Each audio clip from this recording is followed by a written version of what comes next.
नमो भगवते वासुदेवाय। नारायणं नमस्कृत्यं नरं चैव नरोत्तमं देवीं सरस्वतीं व्यासं ततो जयमुदीरये। नष्टप्रायेषु अभद्रेषु नित्यं भागवत सेवया भगवती उत्तम श्लोके भक्तिर्भवती नैष्ठिकी। ग्रंथराज श्रीमद् भागवतम की। स्कंद 4 अध्याय 12 श्लोक संख्या 18।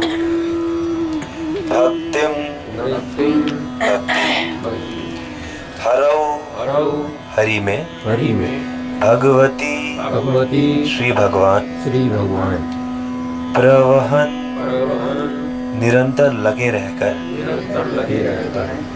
अजस्त्रम सदैव आनंद आनंदमय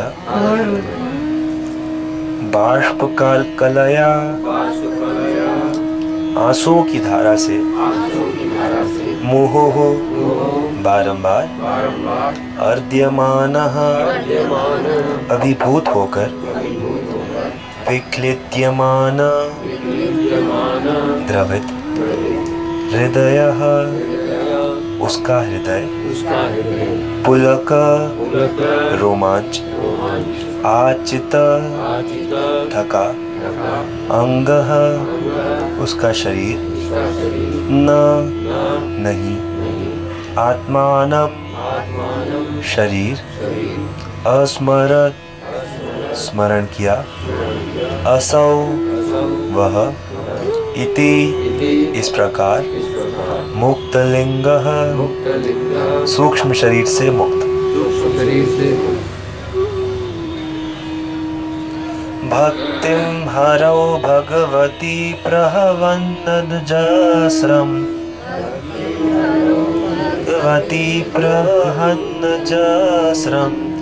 आनंद बाष्पकलया मुहुरर्ध्यमानम्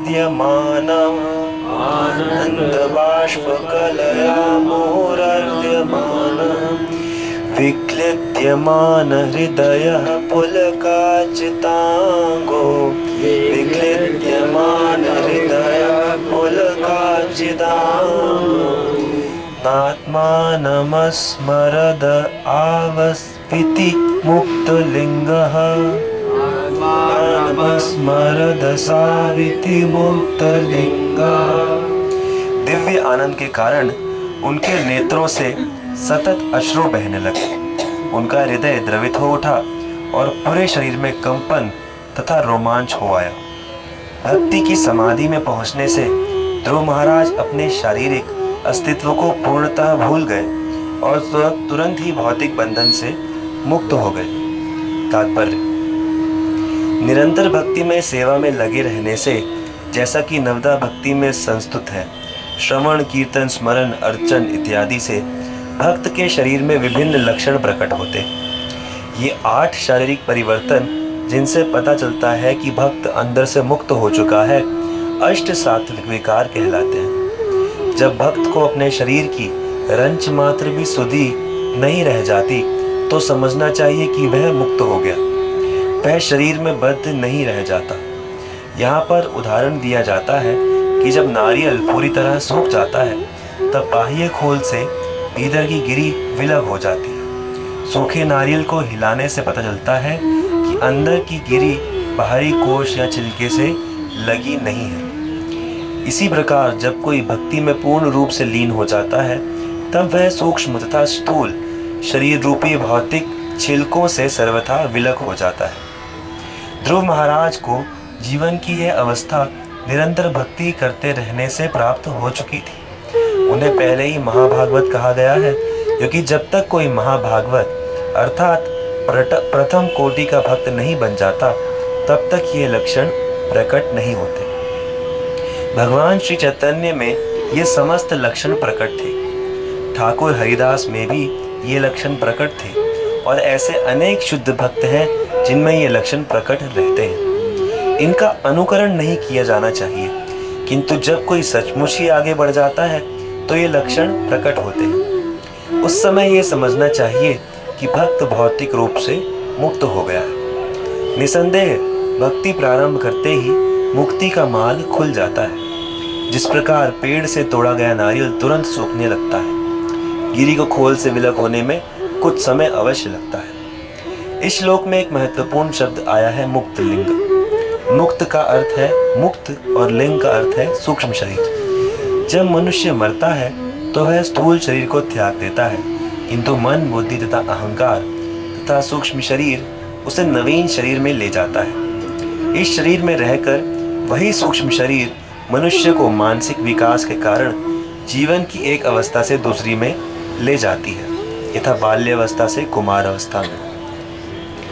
छोटे शिशु की मानसिक दशा बालक की दशा से भिन्न होती है और बालक की तरुण से तथा तरुण की वृद्ध पुरुष से भिन्न होती है। अतः मृत्यु के समय शरीरों का परिवर्तन सूक्ष्म शरीर के कारण होता है।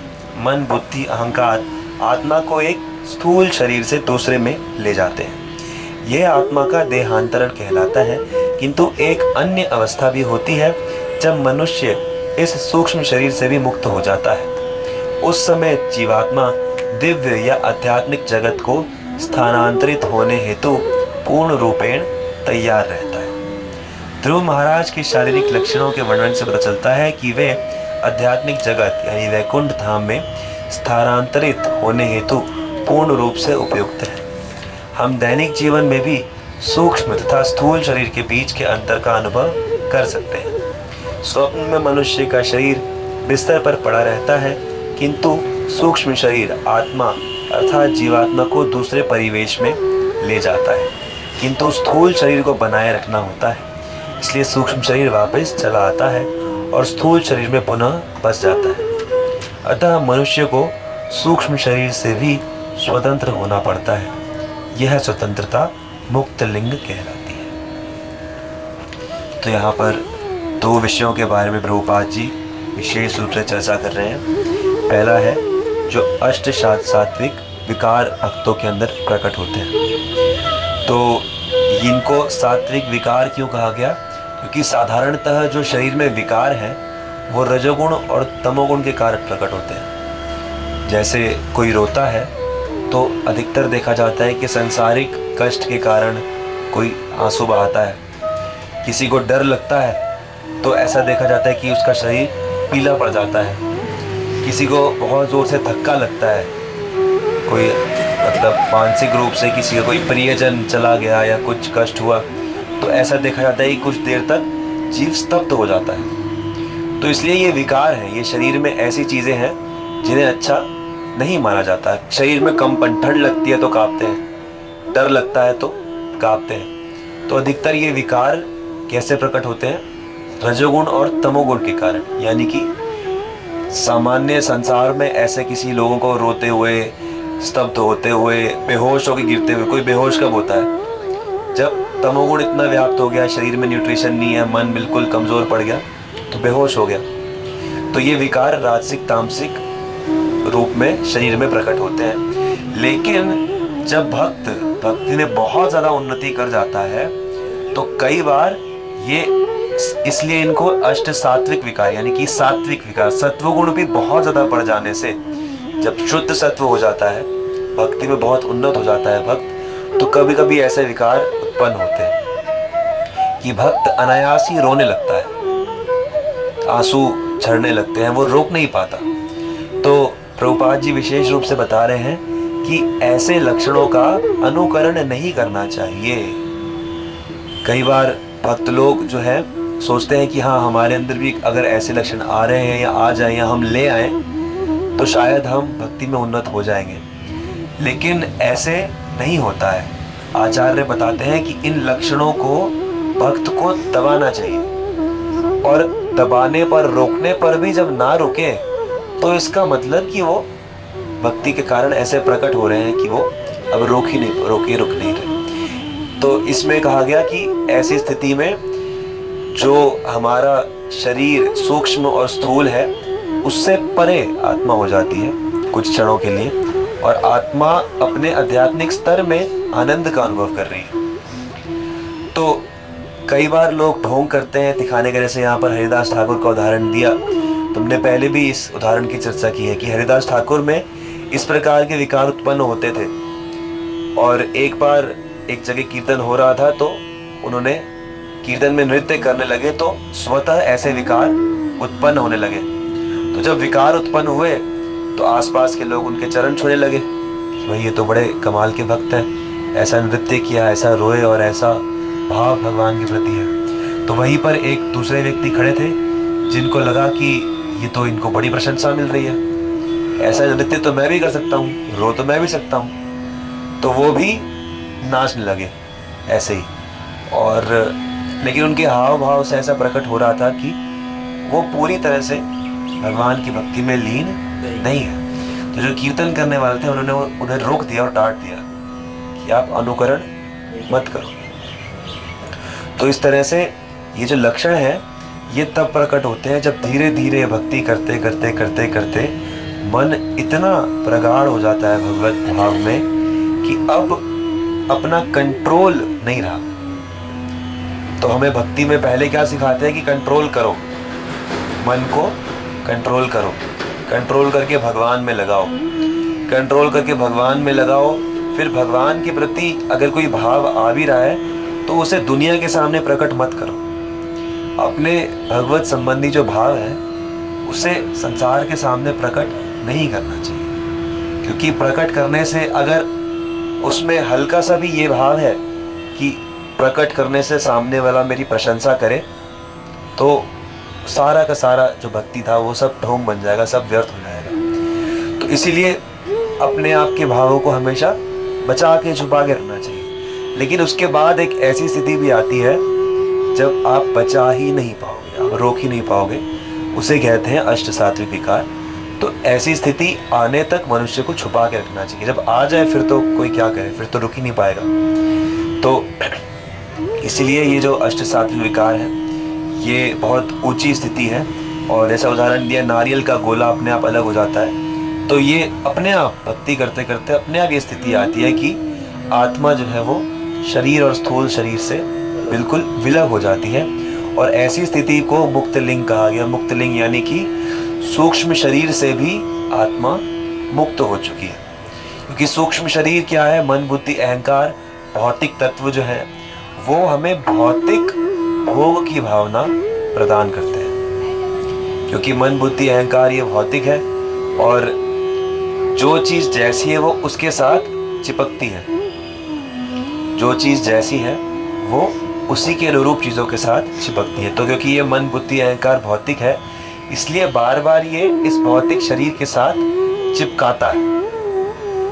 शरीर छूट जाने पर भी ये दूसरे भौतिक शरीर के साथ चिपका देगा, फिर तीसरे भौतिक शरीर के साथ चिपका देगा, ऐसे करते करते। तो जब आत्मा इससे अलग हो जाती है तो व्यक्ति आध्यात्मिक जगत में प्रवेश कर सकता है। और इससे अलग होने का मतलब यही है कि पूर्णतः उसके भाव आध्यात्मिक हो चुके हैं, भगवान की सेवा के अलावा कोई विचार नहीं रह गया। यहाँ तक कि मुक्ति का सद वासनाएं, जैसे सद असद वासनाएं, दो प्रकार की इच्छाएं हो सकती है कि अच्छी इच्छाएं और बुरी इच्छाएं। तो अच्छी इच्छाओं में कोई व्यक्ति सोचेगा कि भाई मैं नई चीज़ सीखूं, मैं जिज्ञासा करूं, भगवान को जानूं, आत्मा को जानूं। तो कहते हैं ये सब इच्छाएं भी खत्म हो जाती है। केवल एकमात्र एक इच्छा क्या रह जाए कि मुझे तो बस भगवान की सेवा करनी है और भगवान को प्रसन्न करना है। तत् सुखे सुखित्वम्, बस भगवान की सेवा। और ये सेवा इतनी बढ़ जाती है इसकी भावना कि इसके चक्कर में भक्त भगवान से मिलना भी नहीं चाहता। भक्त को ये भी भावना खत्म हो जाती है कि मुझे भगवत प्राप्ति हो जाए, मुझे मुक्ति मिल जाए, भगवान का धाम मिल जाए। नहीं नहीं, उसे कुछ नहीं चाहिए, उसे तो बस भगवान की सेवा चाहिए। तो ऐसे भाव धीरे धीरे भक्ति करते करते, उन्नति करते करते प्रकट होता है, जो कि ध्रुव महाराज को प्रकट हो रहा है। और ऐसी स्थिति में फिर भगवान भक्त को अनायास ही अपने पास बुला लेते हैं। वो फिर ऐसे भक्त के पास स्वयं रहना चाहते हैं। तो ये ध्रुव महाराज की अब स्थिति हो चुकी है। ग्रंथराज श्रीमद्भागवतम की। तो किसी का कोई प्रश्न है, कोई चर्चा है? जी, मन और दिल अलग है। दिल किस चीज़ को कह रहे हो? वही तो है, कहते किसी का दिल दुखता है, दिल दुखाना चाहिए। हाँ, वो वही है, सूक्ष्म शरीर की, मन की बात हो रही है। भावनाएं जो है, मन कहते हैं हमारा मन नहीं करता, तो दोनों चीज अलग अलग होती है या एक होती है? नहीं, देखिए, ये अलग अलग समय पर अलग अलग शब्द प्रयोग किए जाते हैं, लेकिन ये मन, ये दिल, जब इस बात में आप कह रहे हो, ये सूक्ष्म शरीर को ही इंगित किया जा रहा है। क्योंकि दिल, वैसे अगर कहें तो दिल वो एक हिस्सा है जो धड़कता है ना? तो उसमें तो कुछ भावनाएं आती नहीं है, वो तो धड़क रहा है बस। वो भावनाओं के कारण उसकी धड़कन तेज या धीरे हो सकती है। ऐसी जो मस्तिष्क है, मस्तिष्क भी विद्युत तरंगों से चल रहा है, लेकिन इन सब के पीछे काम करने वाला कौन है? वो सूक्ष्म शरीर है, जो कि पूरे शरीर में ही व्याप्त है, जिस पर भावनाओं का, इच्छाओं का फर्क पड़ता है। और अलग प्रकार की भावनाएं का हम अलग प्रकार से किसी किसी शरीर के अंग से जोड़ देते हैं कि भाई दिल नहीं कर रहा, दिल दुख रहा है, मन नहीं कर रहा, तो कोई सोचता है भाई मन नहीं कर रहा तो शायद यहाँ मन है, दिल दुख रहा है तो शायद यहाँ दिल है, यहाँ दुख नहीं। वो जो सूक्ष्म शरीर है वो पूरे शरीर में व्याप्त है। किसी किसी प्रकार की भावना से किसी किसी शरीर के अंग पर उसका कुछ प्रभाव ज़्यादा होता है, तो इसलिए उसका नाम लेके कह देते हैं। लेकिन ये सब वही सूक्ष्म शरीर है जो मन, बुद्धि, अहंकार और चित्त रूप से जाना जाता है, जिसको कभी कभी लेमैन टर्म्स में, साधारण भाषा में लोग दिल कह देते हैं। ये वही सूक्ष्म शरीर की बात हो रही है। आत्मा को अनुभूति जो होती है, आत्मा का अनुभूति इस सूक्ष्म शरीर के द्वारा होती है। आत्मा को, जैसे आत्मा को कोई मारेगा, कोई जलाएगा, तो आत्मा तो जलेगी नहीं, लेकिन शरीर पे अगर जलन होगी तो आत्मा को पीड़ा होती है। तो ये क्यों होती है? क्योंकि इस शरीर की जलन को जो सूक्ष्म शरीर है वो महसूस करता है और वो आत्मा को ये पीड़ा की भावना दे देता है। तो ये चीज़ आत्मा को सूक्ष्म शरीर के कारण से सारी स्थूल जो पीड़ाएं हैं वो अनुभव होती है। तो सूक्ष्म शरीर से भी मुक्त हो जाने का मतलब है कि फिर आपके शरीर में कोई पीड़ा होगी, मन को कोई कष्ट देगा, तो आपको कष्ट नहीं होगा, क्योंकि आप अपने आत्म स्वरूप में स्थित हो।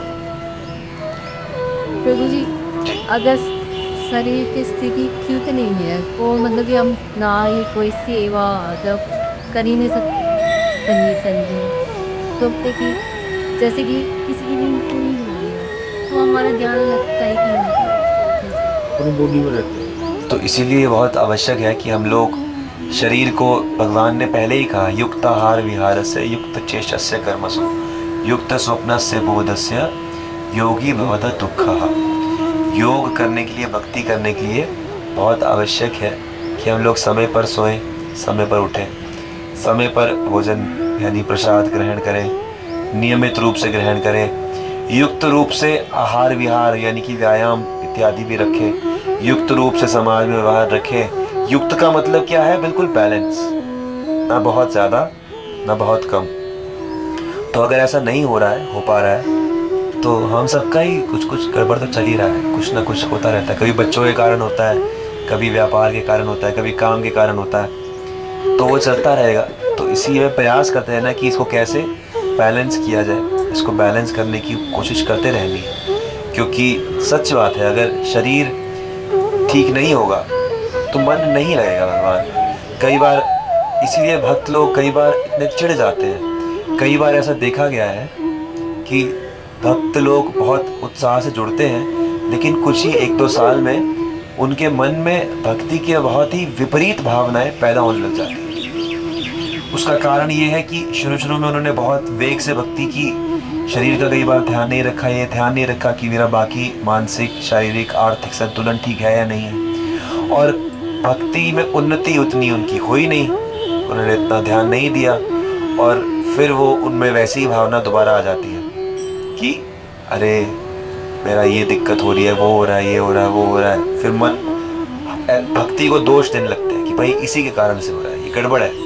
और निंदक तो भरे हुए हैं, लोग बोलने वाले तो मिल जाते हैं, अरे क्या कर रहे हो, क्यों कर रहे हो भक्ति, अरे नाम लेने से थोड़ी कुछ होता है, अरे ये करो वो करो। तो तो ऐसी निंदा सुन के और थोड़ा सा परेशान होकर व्यक्ति के मन में बड़ी विपरीत भावनाएं आ जाती हैं। इसीलिए व्यक्ति को बड़े ही सतर्कता से ऐसे चलना चाहिए कि मुझे पूरे जीवन भक्ति करनी है, और इसके लिए अगर मुझे किसी दिन कभी ज़्यादा सोना पड़ रहा है, हालांकि शास्त्र आज्ञा तो है ही कि भाई इस समय मत सो, ऐसा मत करो, लेकिन अगर शरीर साथ नहीं दे रहा है तो ऐसी स्थिति में बेहतर है कि शरीर को थोड़ा आराम देकर उसको रिचार्ज करके उसको फिर से भक्ति प्रारंभ की जाए। परम करुणा पहु दोई जन निताई गौर चंद्र।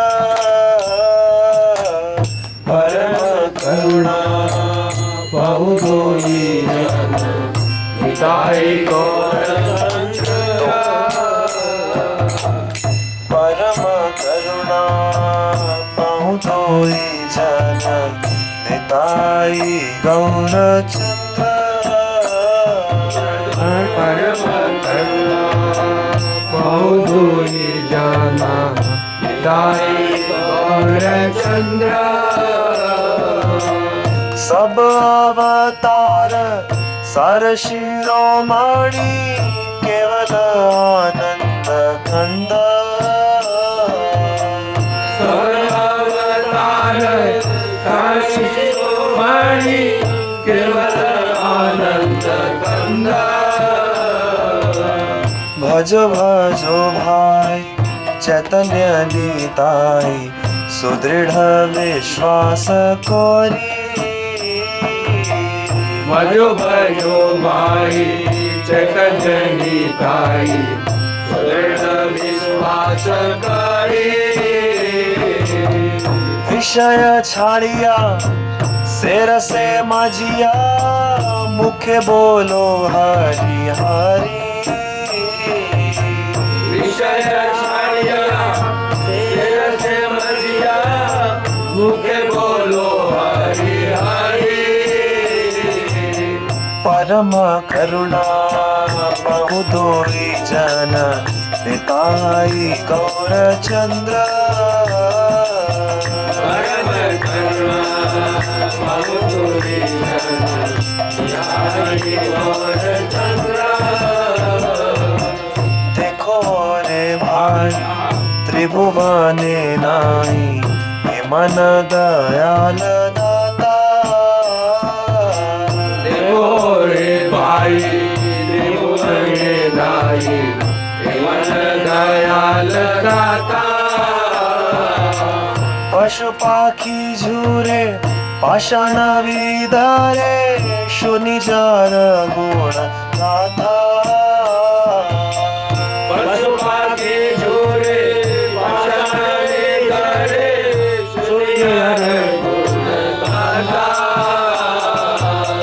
परम करुणा पहु दोई जन निताई गौर चंद्र। परम करुणा पहु दोई जन निताई गौर चंद्र। संसार में मजिया रहिले पड़िया से पले नाहिल आशा। संसार में मजिया रहिले पड़िया से पले नाहिल आशा। आपन कर्म हो जाए समान कहरे लोचन दासा। आपन कर्म हो जाए समान कहरे लोचन दासा। परम करुणा पहु दोई जन निताई गौर चंद्र। परम करुणा पहु दोई जन निताई गौर चंद्र।